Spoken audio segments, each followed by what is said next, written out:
Today's recipe is the ultimate comfort food and a no-brainer for kids. A little sinful, but hey, we should all allow ourselves a little bit of indulgence. Hi guys, this is Ruchi and welcome to Rajshri Food, your ultimate destination for 100% vegetarian recipes. And let's begin with the recipe for the classic mac and cheese. I've kept a saucepan over here full of water to boil, and into that I'm going to boil 1 cup of elbow macaroni. Add in a little bit of salt, a tablespoon of oil, and then goes in the elbow macaroni. This would take about 8 to 9 minutes to boil. Just give it a stir periodically. Let's check on the macaroni. These are ready and time to drain. Also, retain this pasta water because I'm going to use it in the sauce. While the macaroni is boiling, let's simultaneously make the sauce for it. Into a pan, let's heat 3 small cubes of butter. Once the butter starts to melt, let's add in a tablespoon of finely chopped garlic. This is optional. If you wish to add, you can add some. Saute the garlic lightly.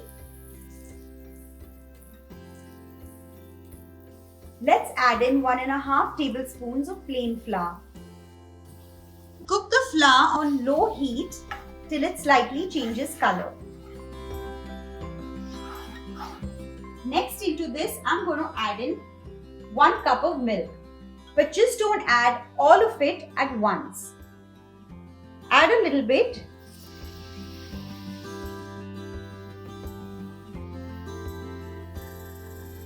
Mix the plain flour properly and make sure there are no lumps.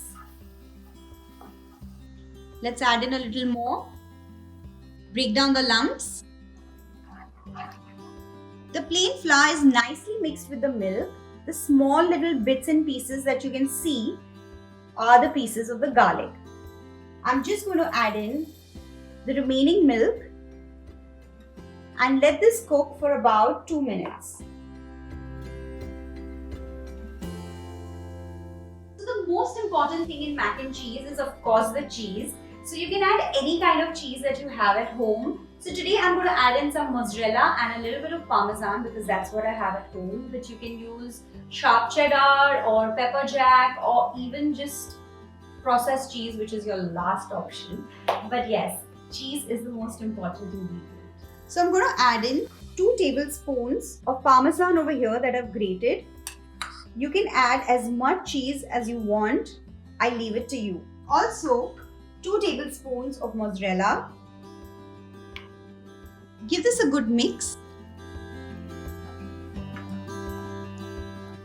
While the sauce is simmering, I'm also going to add in half a cup of the retained pasta water.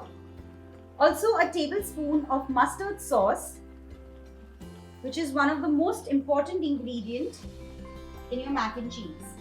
Just a little bit of pepper, a dash of oregano, salt to taste,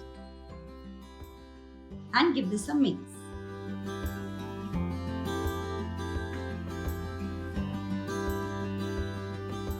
Time to add in the final ingredient, which is the macaroni. Give it a good mix.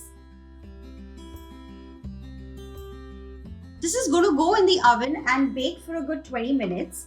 So make sure it's saucy enough. If you feel that this is not saucy enough and it's going to dry out in the oven, you can add in a little more of the pasta water. But I think this is fine. And now it's ready to go into the oven. This mac and cheese is ready to go in a preheated oven at 160 degrees for about 20 minutes. But we'll get it out after 10 minutes because I need to sprinkle some topping. The mac and cheese is baking and now we need to make a breadcrumb topping on it. So let's see how to do that. Add in a dollop of butter. Once the butter is slightly melted, into this I'm going to add in 1.5 cup of breadcrumbs. It's not a very fine powder, it's just slightly crumbled. And now let's add this into the butter and saute it for a few seconds.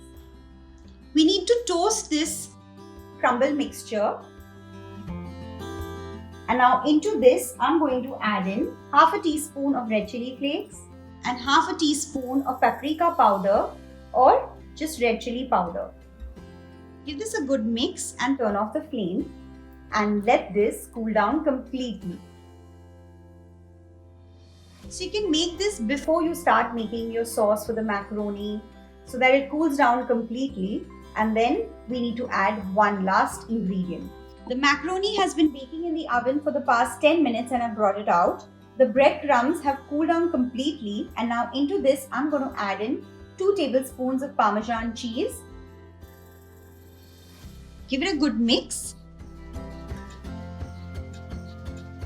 And now I'm going to top this with the breadcrumb mixture. Cover it completely. And now this is ready to go back into the oven for another 10 minutes at 160 degrees. Every bite of this mac and cheese is soulful and comforting. I hope you enjoy my version of this dish. Do give it a try and let me know how it turned out. I'll see you soon.